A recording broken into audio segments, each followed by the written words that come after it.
মানুষ কাকে বিশ্বাস করবে?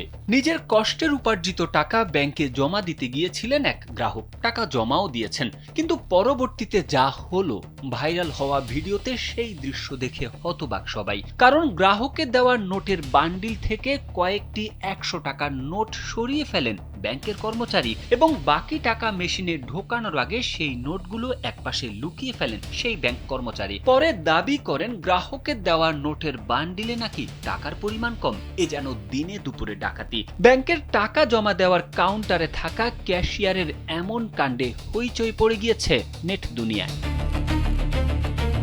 ঘটনাটি ভারতের উত্তরপ্রদেশের মাহোবা জেলার সমবায় ব্যাংকের ভিতরে থাকা সিসিটিভিতে ধরা পড়েছে ক্যাশিয়ারের এই কীর্তি। সিসিটিভির ফুটেজটি সামাজিক মাধ্যমে প্রকাশিত হতেই তা ভাইরাল হয়ে যায়। ভিডিওটি এক্স হ্যান্ডেলে সোল ইফেক্ট নামের একটি অ্যাকাউন্ট থেকে পোস্ট করা হয়েছে।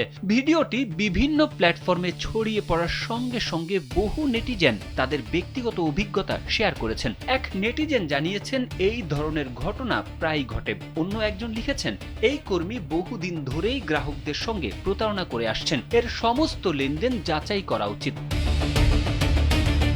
ভাইরাল ভিডিওতে স্পষ্ট ধরা পড়েছে ক্যাশিয়ার এক গ্রাহকের দেওয়া টাকার বান্ডিলটি গোনার জন্য মেশিনে রাখছেন। সেই কাজ করতে গিয়ে তিনি বান্ডিল থেকে কয়েকটি নোট আলাদা করে রাখছেন। বাকি টাকা মেশিনে ঢোকানোর আগে সেই নোটগুলো এক পাশে রেখে লুকিয়ে ফেলতে দেখা গিয়েছে ভিডিওতে। ফুটেজের দৃশ্যতেই বোঝা গিয়েছে নোটগুলো ইচ্ছাকৃতভাবে আলাদা করে রাখা হয়েছিল। পরে তিনি গ্রাহকদের নামে অভিযোগ তোলেন, যে পরিমাণ টাকা জমা দেওয়ার কথা ছিল তার থেকে কম টাকা বান্ডিলে ছিল।